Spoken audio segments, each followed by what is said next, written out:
It's 8 p.m. and here are our top stories. This could have been the spark that started a new civil war. New testimony in the January 6th investigation, bringing insight into the motivation behind rioters storming the Capitol. A Colorado man and former spokesman for Oath Keepers speaking about his experience with the anti-government group. They may not like to call themselves a militia, but they are. And experts say political extremism is rising across our state. We're looking closer at the growing threat and what's being done to stop it. These are really normal needs that people have, and they're finding a horrible way to fill them. Plus, health officials urging Coloradans to remain cautious amid a new COVID-19 mutation. It can do a little bit more damage than some of its predecessors. The new subvariant overtaking cases in Colorado and challenging immunity among vaccinated people. With BA.5, it can be just a couple of weeks and you can get infected again. Good evening and thank you for watching Denver 7 News on Local 3. I'm Jessica Porter. I'm Danny New. The House Select Committee investigating the January 6th Capitol riots ended their 7th hearing today with an incendiary announcement. After our last hearing, President Trump tried to call a witness in our investigation, a witness you have not yet seen in these hearings. Vice Chairwoman Liz Cheney went on to say an as of now unknown witness received a call from the former president and did not pick up, choosing to contact their attorney instead. Cheney said they've alerted the Justice Department about the alleged witness tampering and that any effort to influence testimony would be taken very seriously. One of the committee's main testimonies came from Jason Van Tatenhove. He is from Estes Park and is the former spokesman of the Oath Keepers. And Tatenhove says that the group went from a network of people worried about government overreach to hateful extremists that spewed and profited from conspiracy theories. He says his time with the group started at the Bundy Ranch standoff in 2014 and that the group quickly turned violent. They may not like to call themselves a militia, but they are. They're a violent militia, and they are largely Stewart Rhodes. I think rather than try to use words, I think the best illustration for what the Oath Keepers are happened January 6th when we saw that stacked military formation going up the stairs of our Capitol. Now, political extremism is on the rise here in Colorado. So what is behind this rise in extremism, and is something happening in Colorado to contribute to it? Denver 7 political reporter Megan Lopez spoke to experts today who say extremism needs to be treated like a public health crisis.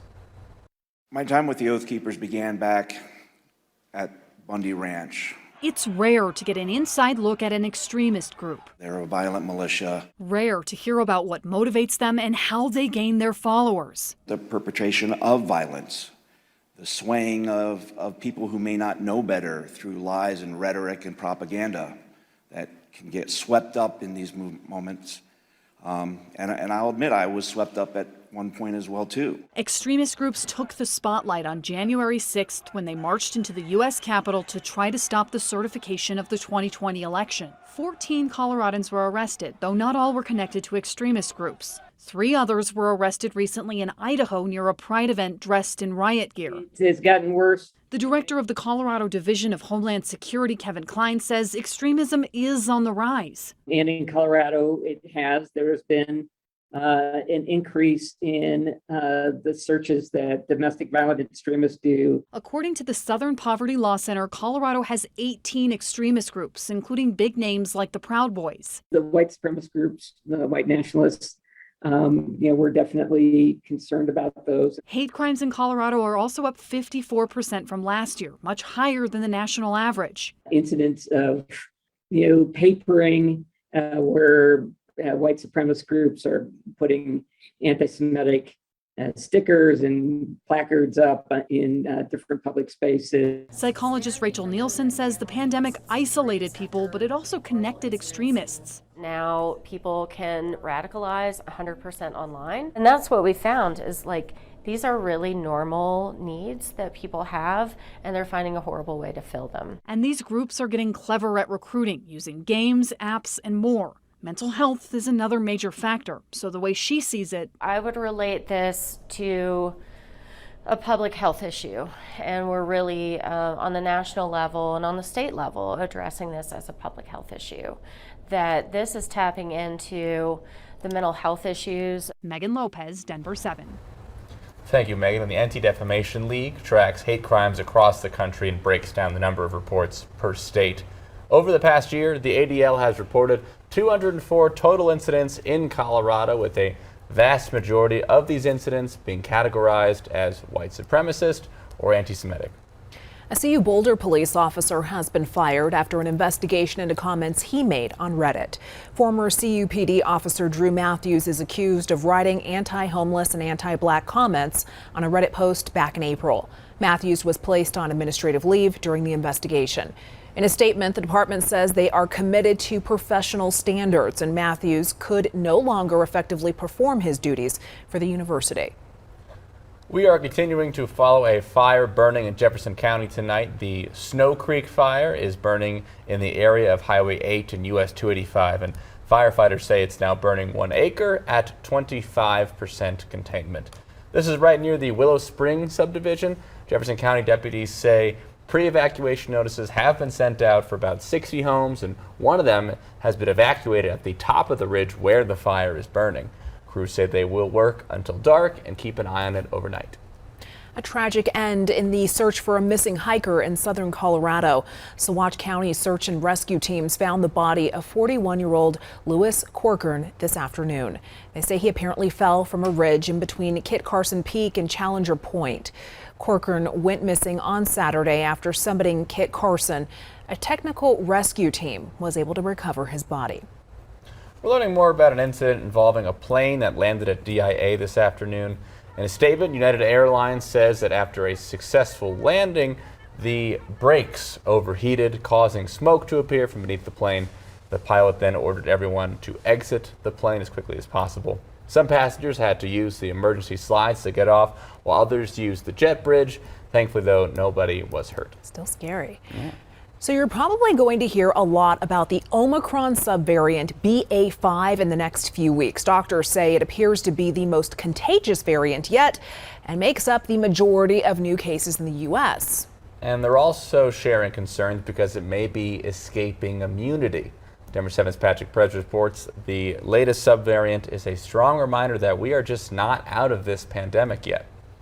Aurora Councilmember Juan Marcano is finally COVID-free after battling the illness for nearly 2 weeks. It took about 10 days for me to actually start finally testing negative. His symptoms included a fever, chills, congestion, fatigue, and a mild loss of sense of taste and smell. You don't feel the symptoms until a couple days in, and then they hit hard, and then they dissipate. He thinks BA.5, a subvariant of Omicron, is what got him, which he suspects he picked up at an election party. I have a pretty good constitution, but it knocked me out for 3 to 4 days. And it's possible, as it's making up nearly half of all new cases in Colorado, according to CDPHE. Whatever the variant is, we are hopeful that in the coming weeks we'll start to see a decline. We have seen some stabilization in our numbers and some indications that in the coming weeks we'll start to see fewer cases. Still, the White House is concerned about the variant as it may have an increased chance at escaping immunity. To some extent, that means it can do a little bit more damage than some of its predecessors in terms of strains of Omicron. That's why the White House is recommending you have a stock of masks and tests at home, especially if you think you just have allergies. When you have a runny nose or a stuffy nose with the current levels of spread, it's very likely it could be COVID-19. BA.5 is also showing people can get reinfected a lot quicker than previous variants. With BA.5, it could be just a couple of weeks and you can get infected again. Like many of us, Juan admits he let his guard down, something he doesn't plan to do again, at least for now. I'm going to be masking up everywhere I go now, regardless of how I feel. It's what I can do as a courtesy to everyone else that I'm around because I didn't feel symptoms for 2 days. Patrick Perez, Denver 7. Coming up, a high-end hotel has been open for months, but those who helped get it ready say they still haven't been paid. For 6 months, we've been sitting waiting to receive approximately $220,000. One father-son business struggling to get what's owed to them. It's been crippling our cash flow. We need the money now. And they're not alone. So they're reaching out to Contact Denver 7 to get answers. We can't hang on for another 6 months with this. That's why we're reaching out to you guys. Mid-90s today, even hotter weather on the way for tomorrow and Thursday. Plus, did you know opening oysters is a competitive international sport? We roll up our sleeves with Denver's premier shucking specialist to see how the pros do it. Instead of pushing the knife into it, you're really thinking about lowering the knife onto it. Does that count? No. Ah.